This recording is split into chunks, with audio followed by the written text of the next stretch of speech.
Okay. So how many of you are on my email list already and get my emails? 2 of you? Yeah, there's about 10 maybe. How many already unsubscribed or hit the spam button? The rest of you? Okay, thanks. How many reported me to Yelp?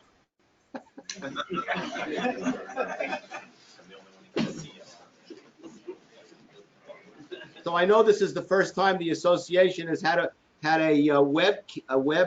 live webcam presentation. So and I've done a few of them already. I was thinking of how funny it would be if I was actually in the next room just presenting this to you. Okay.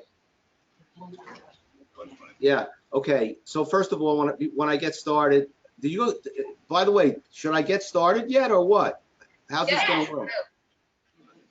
No one's going to introduce me and tell everyone how great I am? What? Come on. All right. So if you have any questions, you can interrupt me. I don't know what I don't know what I'm talking about anyway, so it doesn't matter. I'll just, switch this way or that when you want to ask me a question. I'm okay. What are you doing? Just a second. I've got to get something off the screen. Just a second. It's all right. I'll leave it. We were trying, yeah, I got it back here. Okay, so I'm going to switch to my webinar screen now. So let me see something. Yeah, I can't see anybody anymore.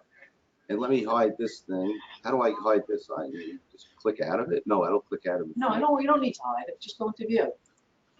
Oh, wait a minute. Okay, so the title of this webinar today is "What Keeps You Up at Night and What You Can Do About It." So before I start, because I know most of you are probably going to sneak out before I actually finish.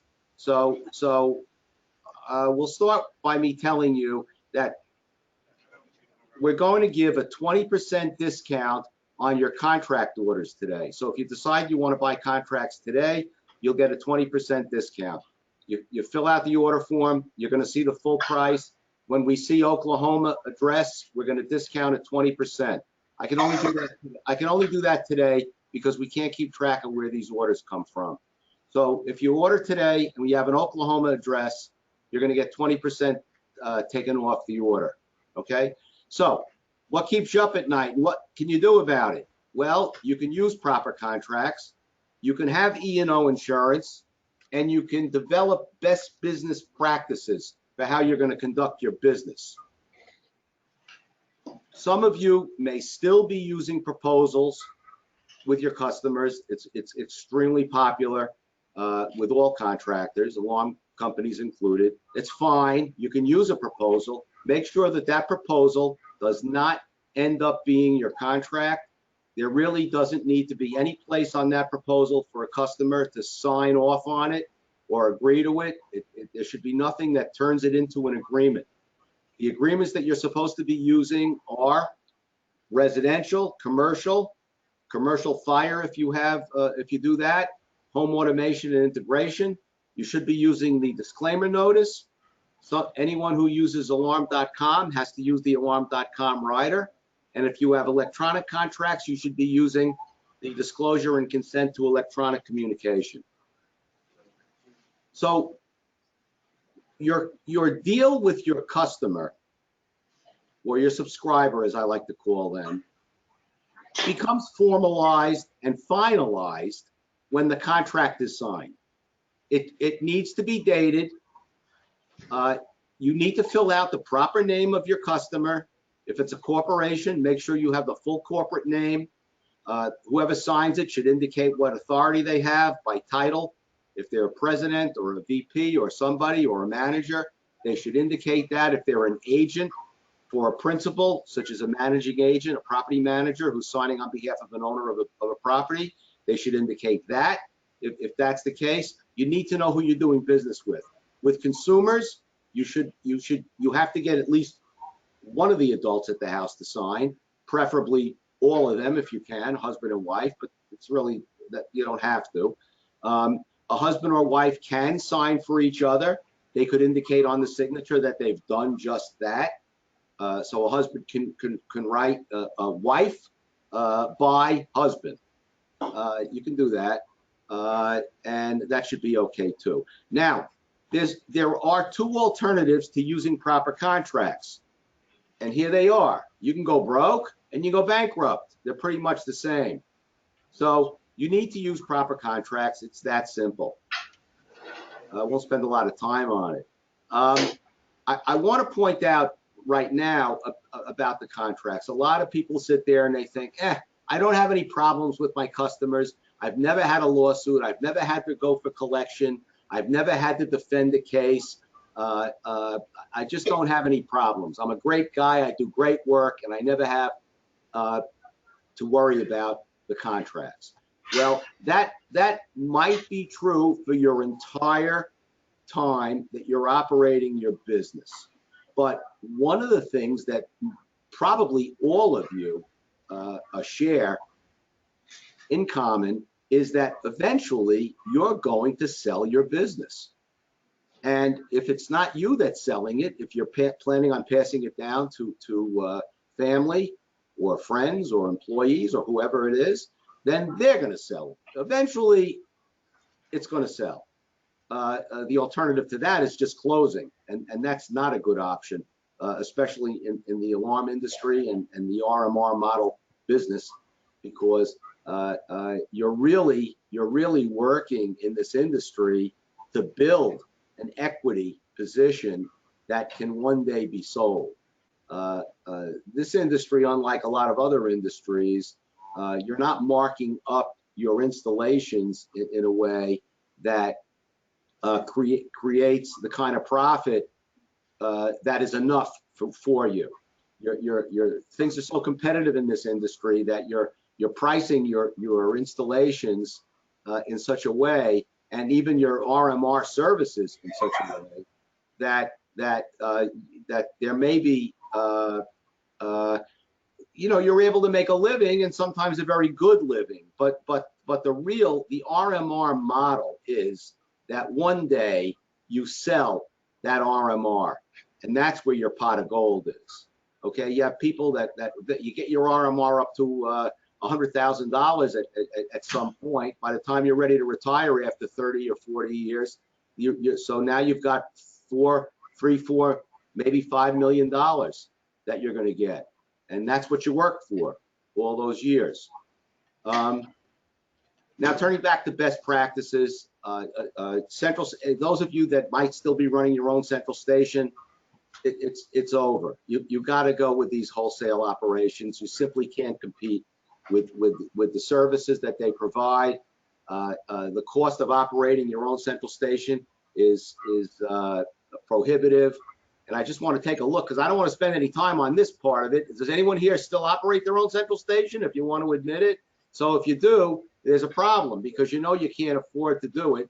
You have less than 100,000 accounts you're monitoring for. It just absolutely can't pay. So you need to reconsider if that's what you're doing. I've had a lot of clients over the years, especially recently in particular, where they're trying to operate their own central, and they're big dealers. They have a lot of accounts, but not enough to run a central station, and that's where the headache comes in. When you try and run your own central station, you're just not equipped to do it, especially with all the technology that's coming out now, including the video monitoring. It's just way too much. The wholesale places are able to do it. There are third-party vendors that you all deal with. Alarm.com is one of them. You can see on the screen AlarmNet, Uplink. They're all there. They all. This slide's a bit out of order. They all. I want you to keep in mind the shifting of liability that each of them have. That you are indemnifying each one of these third-party vendors, whether you know it or not. You can't use their service without becoming one of their dealers. And when you become their dealer, you're agreeing to indemnify them. The whole purpose of the dealer agreement with you, not just to make sure that they collect your money from you, but they're shifting their liability to you. Okay. This whole category of the presentation is under best practices, okay? So importance of documenting changes to the security system. Obviously, when changes are requested or suggested, they need to be documented. We recommend the use of a disclaimer notice, which is separate and distinct from the all-in-one agreement that we also suggest you use. The disclaimer notice is an acknowledgement by the customer that you've suggested additional services for security, for the most part, and they've decided not to get it. The disclaimer notice is also useful when you're doing a takeover, because there's a provision on there that part of it deals with that you've inspected the system you're taking over, or they didn't let you inspect it, or you found deficiencies and they do or they don't want you to fix those deficiencies. So all of that's noted in the disclaimer notice, and then you're free to go ahead and take over. But any additional things that you think should be in the disclaimer notice can also be noted in the other category. So besides the fact that the document is already set up to show that you've advised them that there's all kinds of other security that's available to them, and systems and services, many of which, by the way, you may not actually perform, but you could, if asked, if insisted upon by the customer, you can arrange. You can all arrange guard service if the customer wants it. Okay, you can arrange rent a cop if the customer wants it. If they're willing to pay you enough, you can arrange it, and that's the purpose. So you'll make a note there. But before I pass on this one, I just want you to know that the disclaimer notice is also useful when a customer doesn't want you to protect an opening, for example, that would customarily be expected to be protected. So for some reason, they don't want the back door to the house alarmed. They want you to jump it out of protection.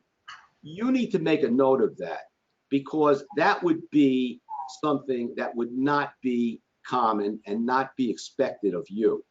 Okay, so you need to make a note of that on the disclaimer notice. By the way, you could also be making a note of it on the contract, so it would end up being in two places. Much of what's in the disclaimer notice can also be found in the contract itself, but the contract is an agreement between the two of you, and the disclaimer notice is simply an acknowledgement by the customer of whatever it is you've got in that disclaimer notice. Service tickets are not service contracts. A service ticket is something that gets signed at the time the service is performed. The problem with a service ticket is it doesn't always get signed. It doesn't always get signed by someone who has authority to actually sign it and bind your customer. It's also something that's presented after the work is done. So if it's not signed, you're sort of stuck. You should not be going out on service calls unless you have a contract in place that provides for the service. The all-in-ones provide for service in one of two ways: on a per call basis, where they pay you for going out and doing the work, or on a service plan where they pay a particular amount monthly, quarterly, annually, and you will provide labor and material. That's the way it's written. Of course, that could be modified. Labor and material to keep the system, to repair the system. I almost use the word maintenance, which is odd for me because that word does not appear in any contracts anywhere. You don't provide any maintenance. You provide service on request. So when a customer needs service, they're going to contact you. They're under contract with the all-in-one. You're either going to charge them for going out and do the service call, or the service call might be covered by their service plan. Even if they're under a service plan, the contract, in fact, may not be, the service may not be covered, because the service plan only covers ordinary wear and tear. So if the repair is occasioned by something other than ordinary wear and tear, you do have a right to charge for it.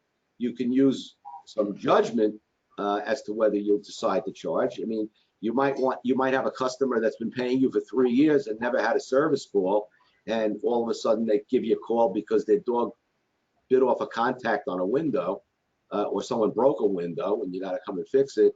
And you might decide, you know what, it's not covered by the service plan, but maybe I'm going to let it slide.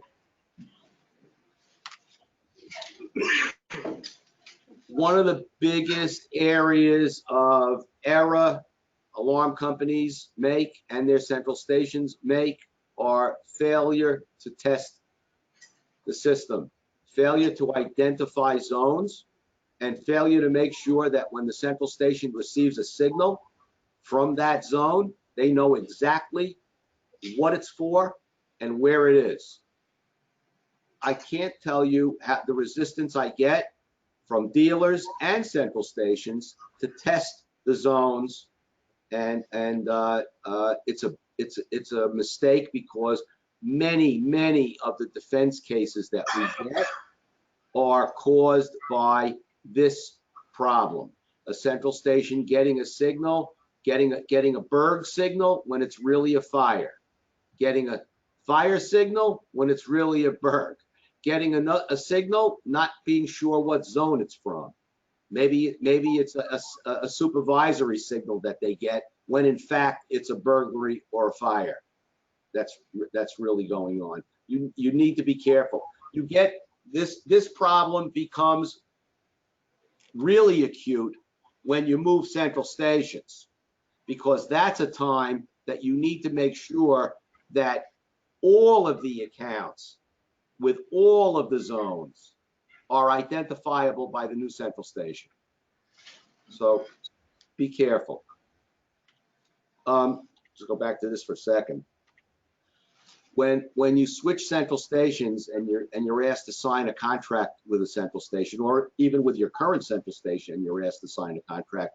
So what I've developed is a rider that we recommend for each of the central stations. It's modified slightly depending on what's in the dealer agreements, many of which I've written for the central station, so I know what's in it. But I've developed I give you a rider. We charge $500 for the rider, and most central stations will agree to most of the things that we ask for. One of the things that the central station balks at, and so does the dealer, you, if you're the dealer, balk at, is when I have in the rider that the dealer and the central station will test every single system, every single zone. They both go, we don't want to do that. And I say to them, well, listen, I have it in there because that's what you should be doing. You don't want to do it, that's up to you. Okay? So there's lots of horror stories. Luckily for you, by the way, there aren't in Oklahoma. You don't have many cases in Oklahoma. Matter of fact, I think we only found one. So you might have stuff going on there, but it's not reported.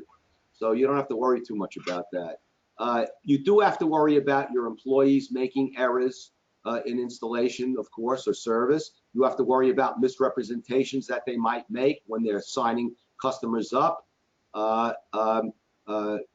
We get plenty of complaints from consumers. The salesman said this, said that, misrepresented the contract, misrepresented the system. So one issue that comes up is, can you hold your employee liable if you have a damage that you suffer because of it? The answer is you can't. Okay, unless an employee is acting willfully,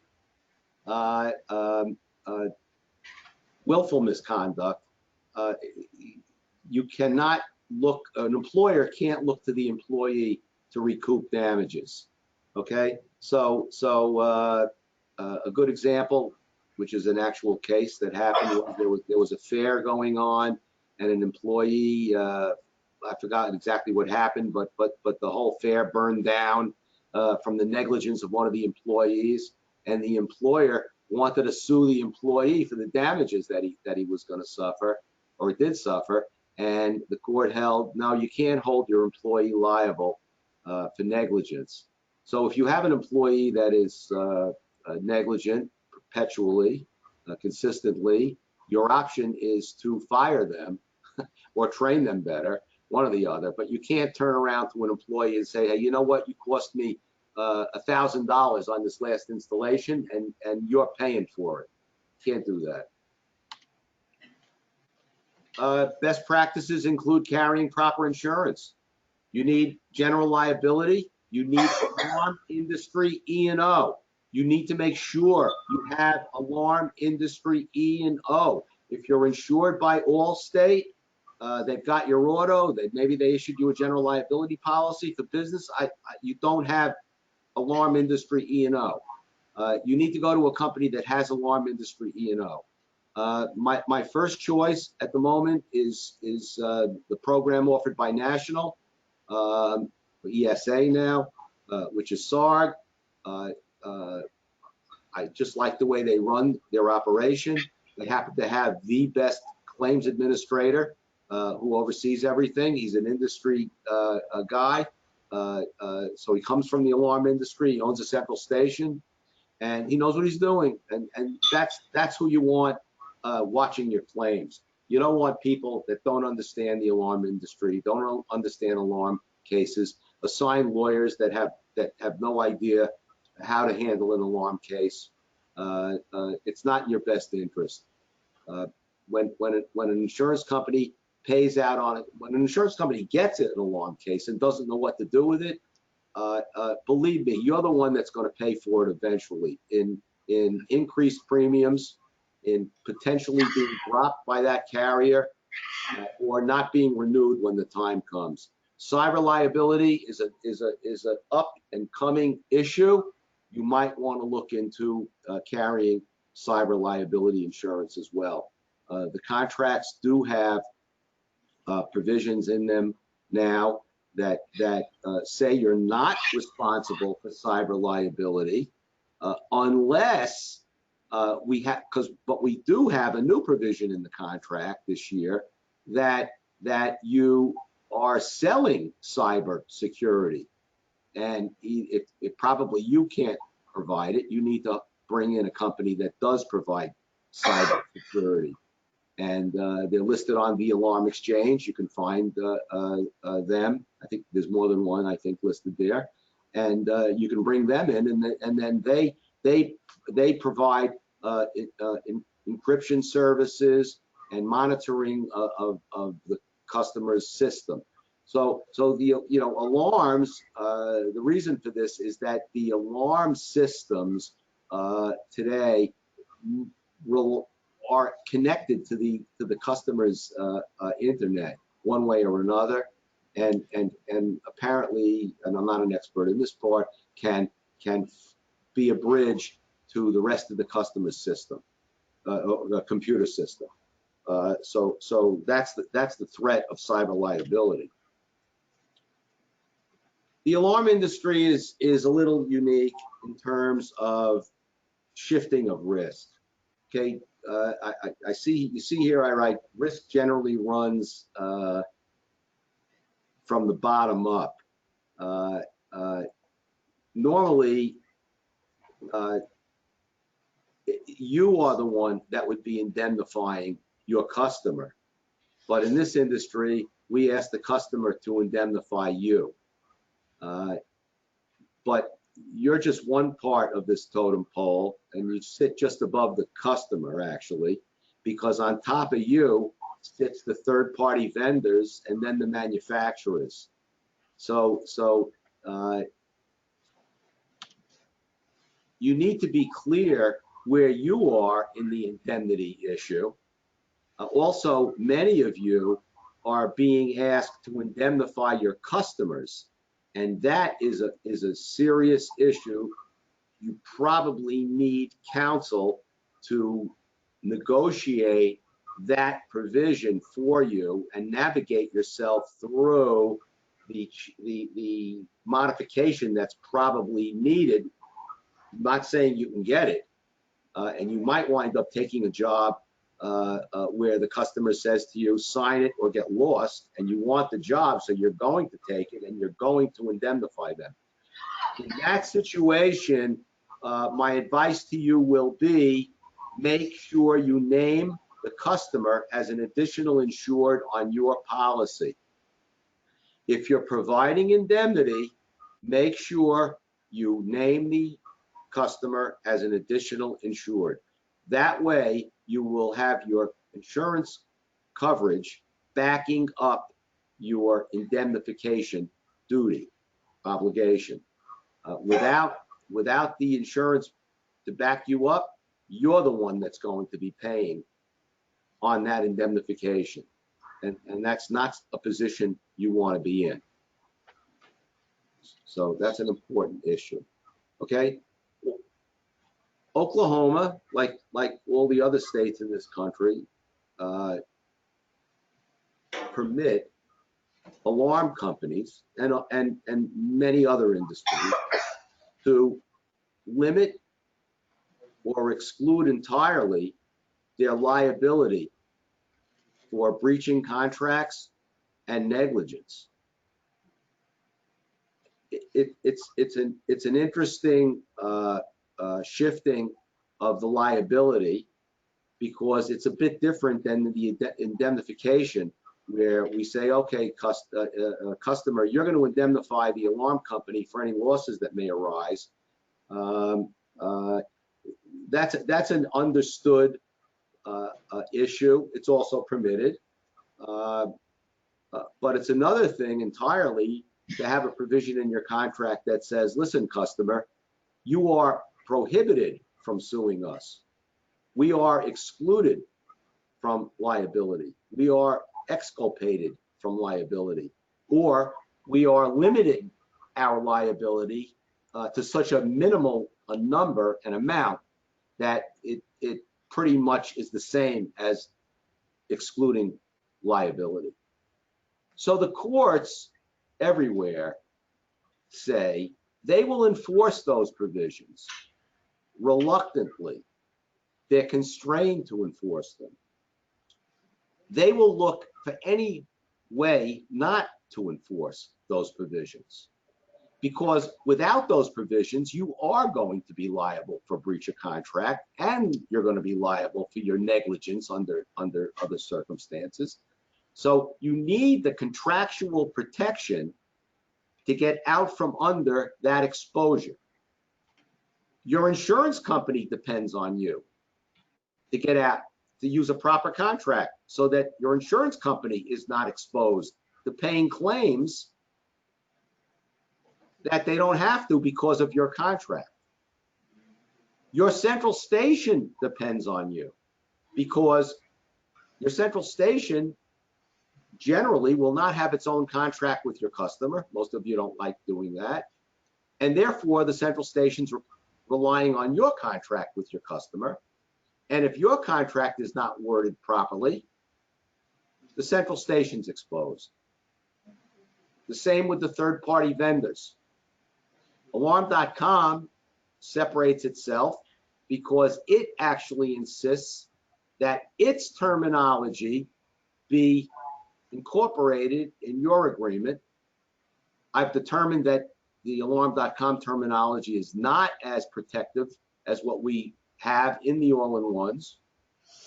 Therefore, we use a separate rider, and basically saying to the customer, listen, this contract, the all-in-one is between alarm company and customer, and the all-in-one, the rider rather for the Alarm.com is between the customer and Alarm.com.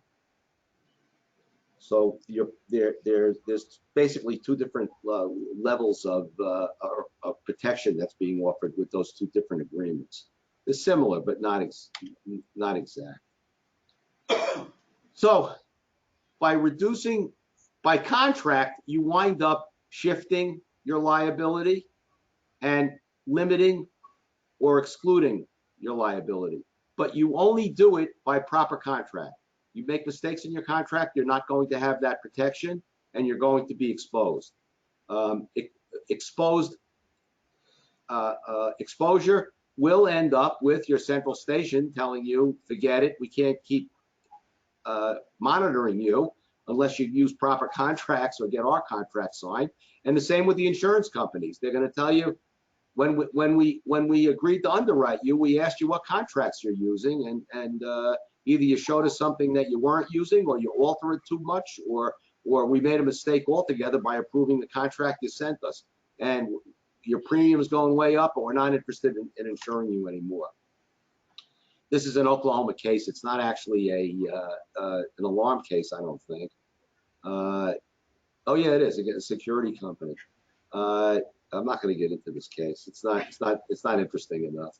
The contract terms, I think, were upheld here. You need to make sure that your customers, your subscribers, understand the relationship they have with you. You're not there to prevent any type of loss. That's what they think. The whole reason, many reasons that the contract reads the way it does, is to drive home this concept of prevention rather, as opposed to deterrent. The customers need to understand that your systems don't prevent, nor do they cause the loss that a customer could experience. Customers understand this, by the way, usually. Even these tough institutional type customers that have their what we call vendor agreements, or their subscriber agreements that require you to carry all kinds of insurance, require you to provide all kinds of indemnity, shifts all loss and exposure back onto you. Even they understand that you're not going to be rebuilding their building. That if you're monitoring their fire alarm system, you can't be expected to rebuild a multi-million-dollar building because of a missed signal. Most of them understand that. Those that don't need to be either educated, or you need to pass on the job, or you need to price your job so that you can go out and get additional insurance to cover yourself in the event of a loss. You need to take into account what the potential damage could be, and you need to insure yourself for it before you agree to be responsible for it. You have to remember, all of these contract issues tie back into your equity in your business. If you're dealing with contracts that are not protective enough, that aren't written properly, potential buyers aren't going to buy them. You're not going to be able to sell these contracts, and you're certainly not going to be able to sell them for top dollar, top multiple. You can forget that. They're going to treat these as no contract at all, or sometimes worse than that, because you've agreed to things that expose you and a potential buyer of your accounts to things that they don't want to be exposed to. Maybe you've been willing to live with the potential loss. You know, you may think, hell, my business isn't worth that much. So if I get sued for, what's the difference if I'm sued for 500,000 or 5 million or 50 million? It doesn't matter. I don't have it anyway. But who you wind up going to sell your company to and your accounts to, maybe they do have it, and they don't want to be exposed, especially when you're getting 90 or 95% of the revenue from these customers.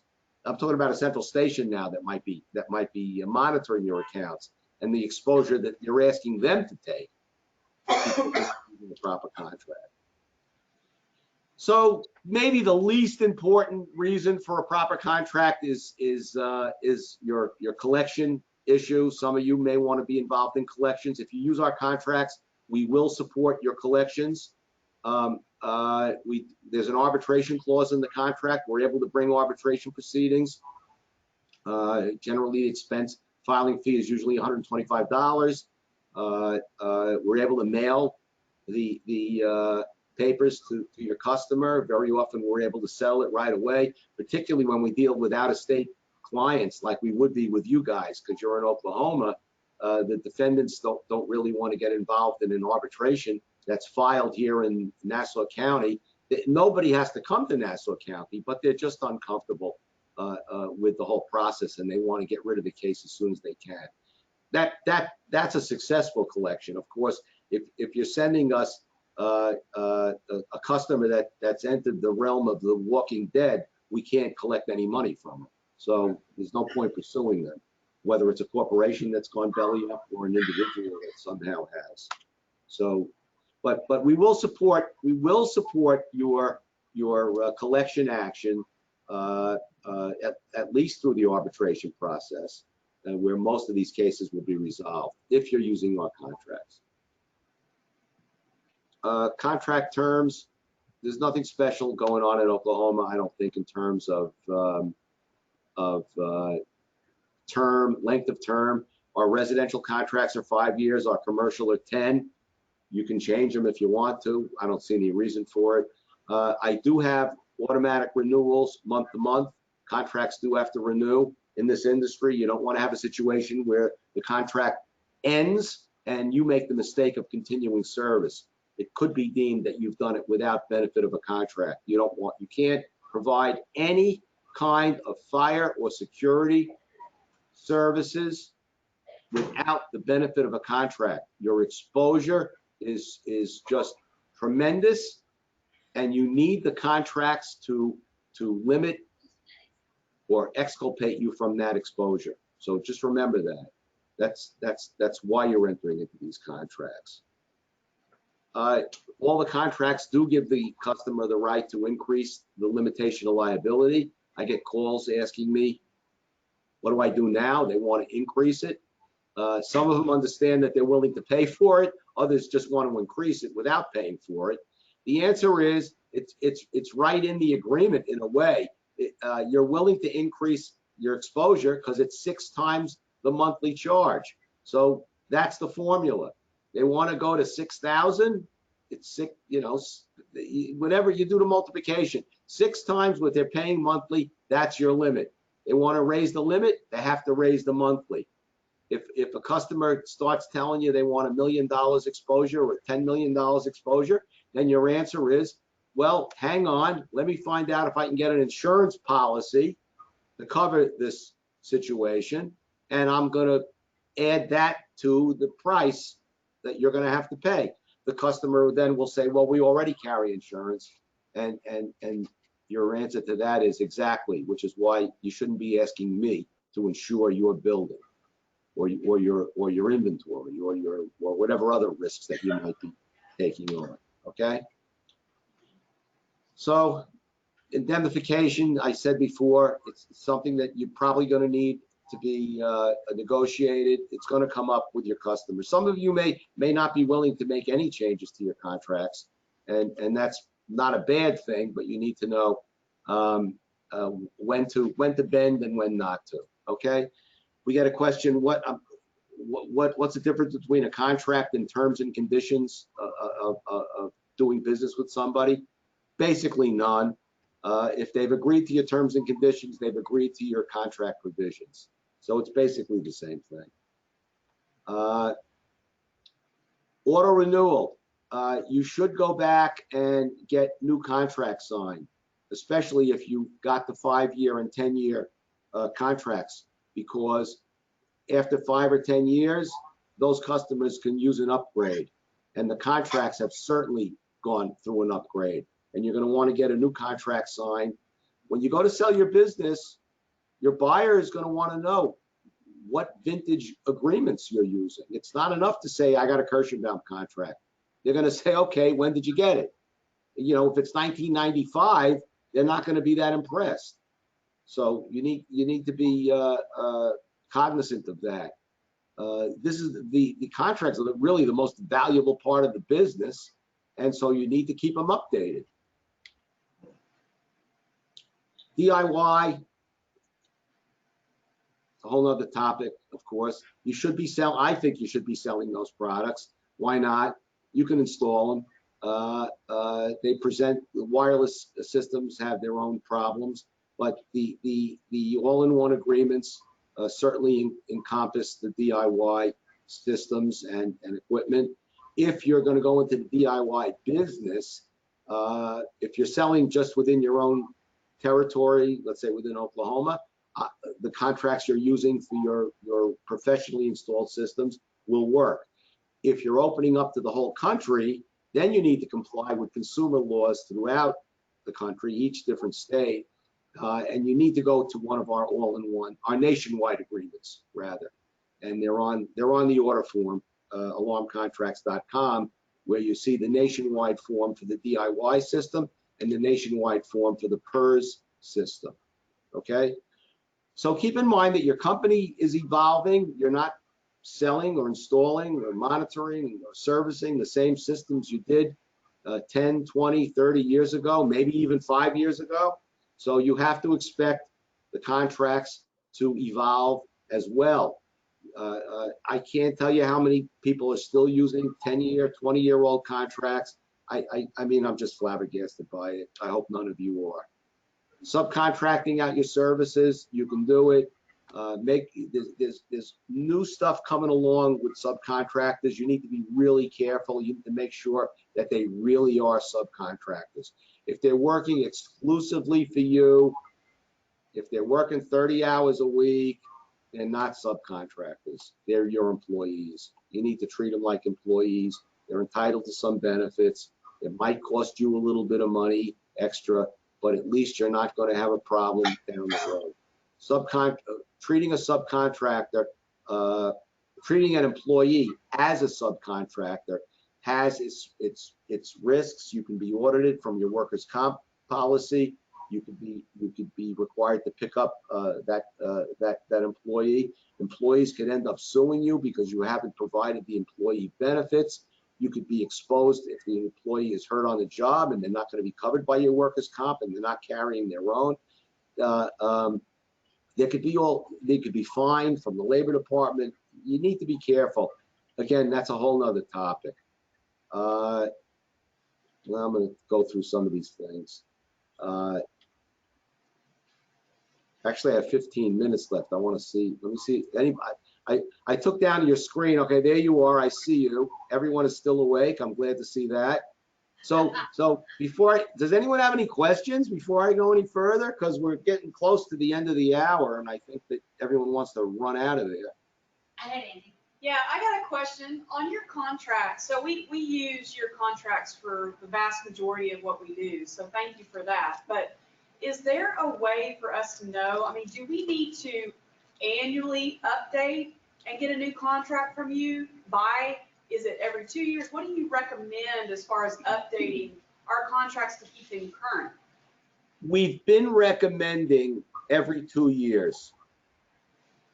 That's what we've been recommending.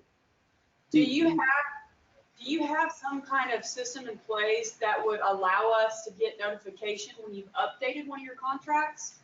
Like I received a notification on a fire alarm, a commercial fire alarm contract that was because we had recently purchased one.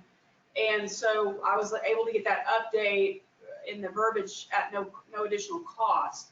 But after that, year, is there a way for us to know when you update that?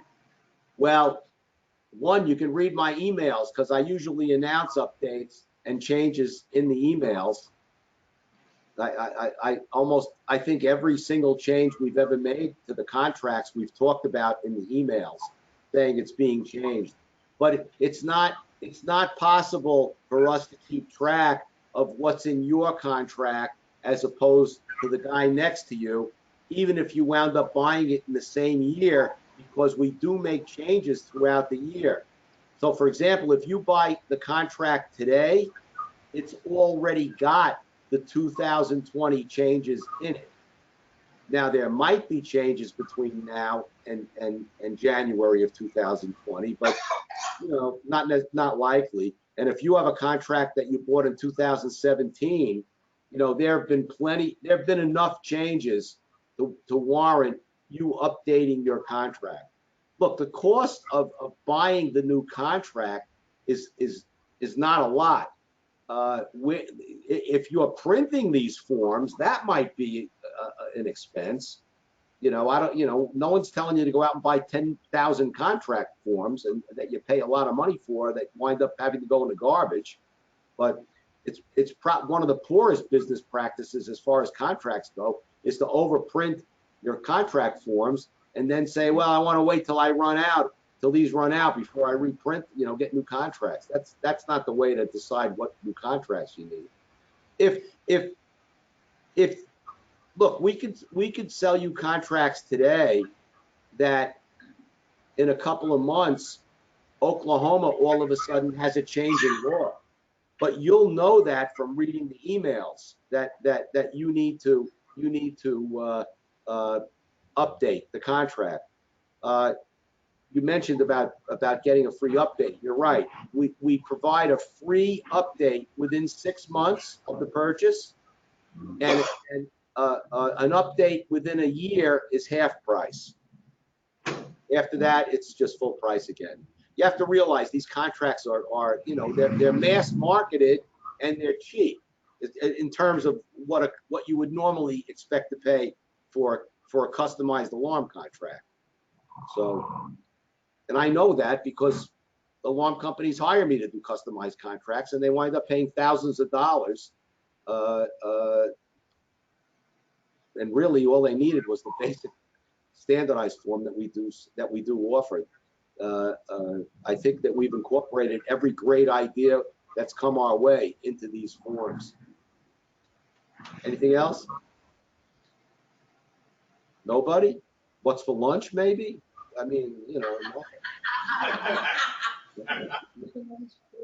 Oh, yeah. An update. Our contract administrator, Eileen, is also available for you guys to call on a regular basis if you want and bother her and find out what changes might need to be made in your form. She has a better idea of what change might have been made in Oklahoma, for example, since the time you bought it. I think she keeps a record of that. So we can keep track of the changes that we've made per state. We can't keep track of all the people we've sold the contracts to and get in touch with them and say, hey, we know when you bought it and we know you need this update.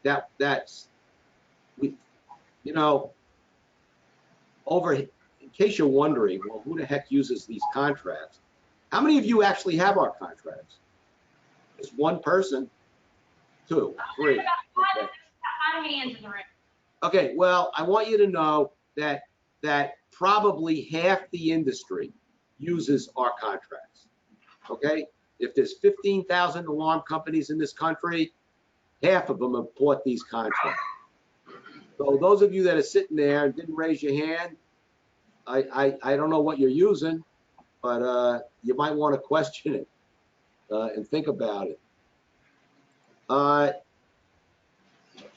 When you want your central station to provide special kind of services for a customer, you need to be very careful about that. Customers are going to say to you, I want you to do this, I want you to do that. Your best response is, look, the monitoring centers follow either NFPA regulations or UL regulations or custom and practice in the industry. They have written procedures that they follow, and it's best to let them follow them, not have special instructions.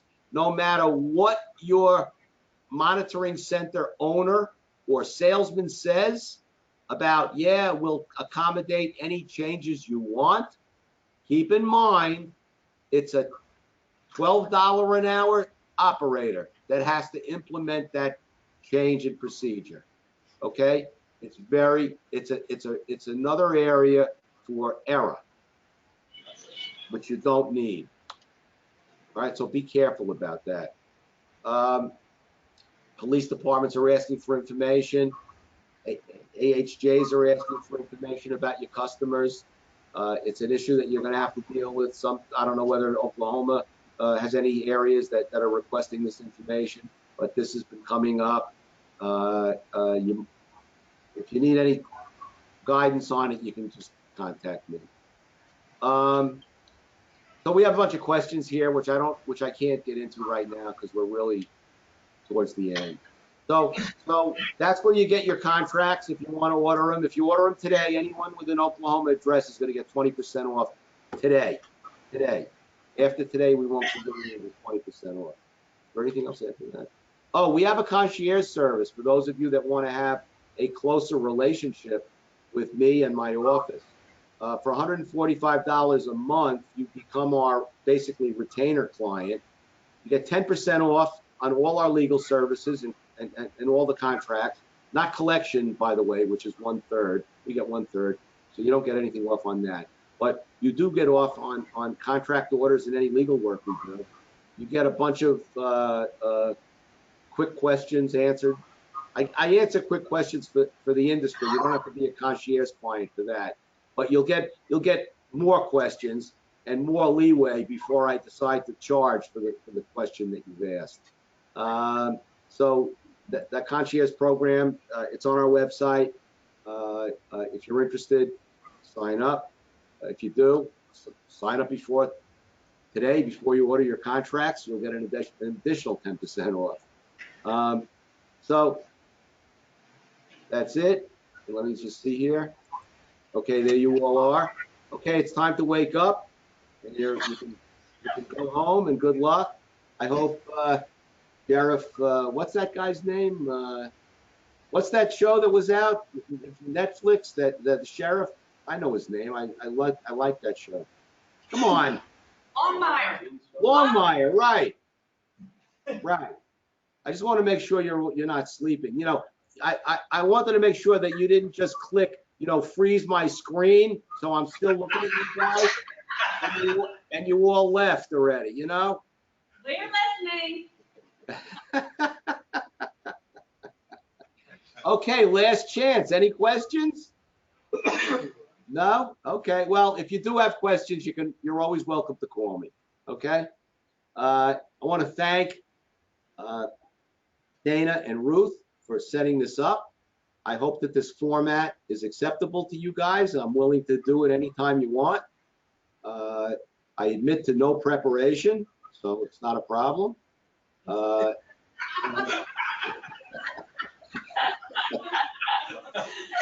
send you a picture to show you proof there were people watching you. Wait, was that obvious, by the way? No preparation? Thank you, Ken, very much for your time, and thank you, Eileen. Eileen, okay. Okay, All right, thanks. all right, safe travels, everybody. Bye-bye. Thank you. Thank you. All right, so real quick housekeeping item. If you do not